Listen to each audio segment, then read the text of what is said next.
ख्याल महज एक लफ्ज, लेकिन एक माँ के लिए पूरी जिंदगी। ख्याल ही है जो उसे रातों को जगाता है,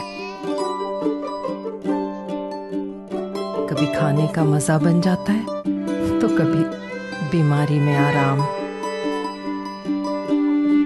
और कभी माँ खुद बीमार पड़ जाए तो यही ख्याल उसे आराम भी नहीं करने देता।